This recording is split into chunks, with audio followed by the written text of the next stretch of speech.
नमस्कार मित्रांनो, मी भाग्यश्री प्रधान आणि तुम्ही पाहत आहात मराठी जी के आन्सर अँड क्वेश्चन। आजचा आपला टॉपिक आहे 3 मे 2025च्या चालू घडामोडी।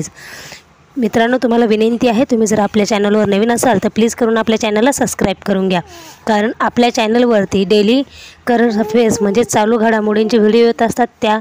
त्यानंतर वर्ल्ड जी के, इंडियन जी के, स्टेट जी केचे पण व्हिडिओ आपल्या चॅनलवरती येत असतात। चला तर सुरुवात करूया।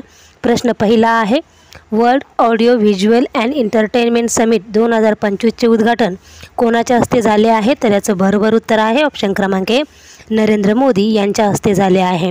पुढचा प्रश्न आहे number 2, world audio visual and entertainment summit 2025चे आयोजन कुठे करण्यात आले आहे? तर याचं बरोबर उत्तर आहे ऑप्शन क्रमांक सी, मुंबई येथे करण्यात आले आहे। पुढचा प्रश्न आहे नंबर 3, वर्ल्ड गोल्ड काउन्सिल माहितीनुसार भारतात सोन्याची मागणी जानेवारी-मार्च 2025 तिमाहीत किती टक्क्यांनी घसरली आहे? तर याचं बरोबर उत्तर आहे ऑप्शन क्रमांक बी, 15% घसरली आहेत। पुढचा प्रश्न आहे नंबर 4, भारतात पहिल्यांदाच Indian institute of creative technology संस्था कुठे स्थापन होणार आहे? तर याचं बरोबर उत्तर आहे ऑप्शन क्रमांक डी, मुंबई येथे होणार आहे। पुढचा प्रश्न आहे नंबर 5, भारतात पहिल्यांदाच Indian institute of creative technology संस्था मुंबई येथे स्थापन होणार असून त्यासाठी केंद्र सरकारने किती कोटी रुपये मंजूर केले आहेत? तर याचं बरोबर उत्तर आहे ऑप्शन क्रमांक सी, 400 कोटी रुपये मंजूर केले आहेत। पुढचा प्रश्न आहे नंबर 6, वर्ल्ड गोल्ड काउन्सिल माहितीनुसार भारतात सोन्याची आयात जानेवारी-मार्च 2025 तिमाहीत किती टन झाली आहे? तर याचं बरोबर उत्तर आहे ऑप्शन क्रमांक बी, 167 टन झाली आहे। पुढचा प्रश्न आहे नंबर 7, वर्ल्ड गोल्ड काउन्सिल माहितीनुसार भारतात सोन्याची मागणी जानेवारी-मार्च 2025 तिमाहीत किती टनावर आली आहे?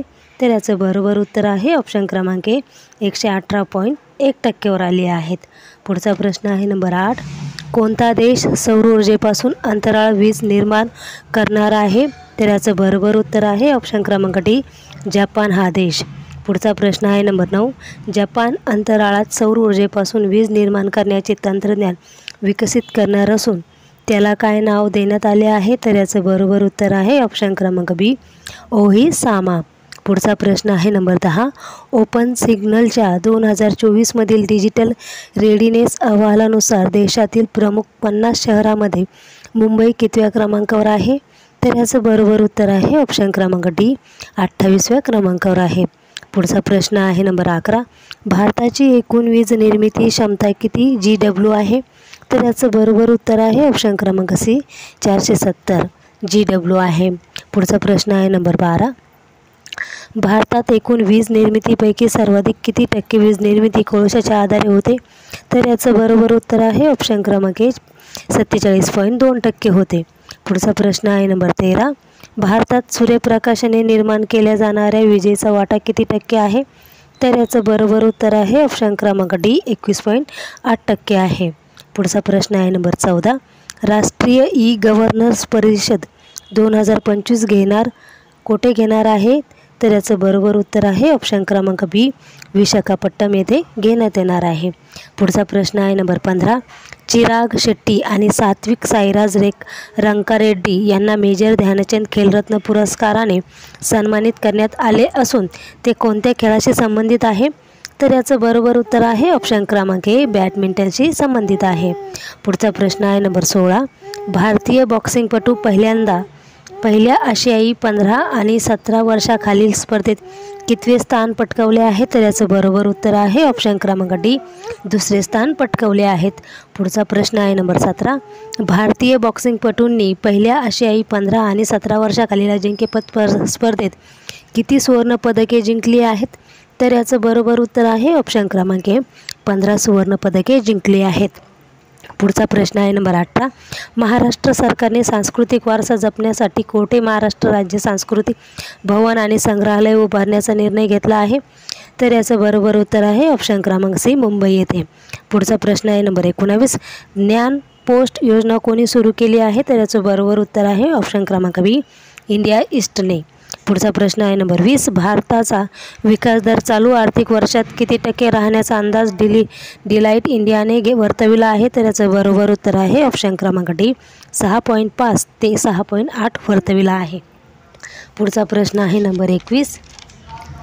मार्क कार्नी यांची कोणत्या देशाच्या पंतप्रधानपदी निवड झाली आहे?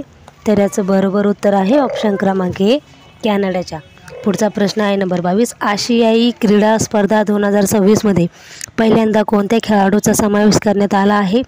तर याचं बरोबर उत्तर आहे ऑप्शन क्रमांक सी, मिक्स मार्शल आर्ट याचा समावेश करण्यात आला आहे. पुढचा प्रश्न आहे नंबर 23. सुप्रीम कोर्टाने 2025 कोणत्या अधिकाराला मूलभूत हक्क घोषित केले आहे? तर याचं बरोबर उत्तर आहे ऑप्शन क्रमांक बी, डिजिटल ॲसेस. पुढचा प्रश्न आहे नंबर 24. गोल्डमन पर्यावरण पुरस्कार कोणत्या नावाने ओळखला आहे? तर याचं बरोबर उत्तर आहे ऑप्शन क्रमांक डी, ग्रीन नोबेल या नावाने ओळखला आहे. पुढचा आणि शेवटचा प्रश्न आहे number 25. Green hydrogen certification scheme कोणाद्वारे सुरू केली आहे? तर याचं बरोबर उत्तर आहे ऑप्शन क्रमांक डी, प्रल्हाद जोशी यांच्या हस्ते सुरू करण्यात आली आहे. मित्रांनो, हे होते 3 मे 2025च्या चालू घडामोडी. असेच नवीन जीकेचे व्हिडिओ पाहण्यासाठी आपल्या चॅनलला सबस्क्राईब करा, व्हिडिओला लाईक करा आणि तुमच्या मित्रांना शेअर करा. धन्यवाद.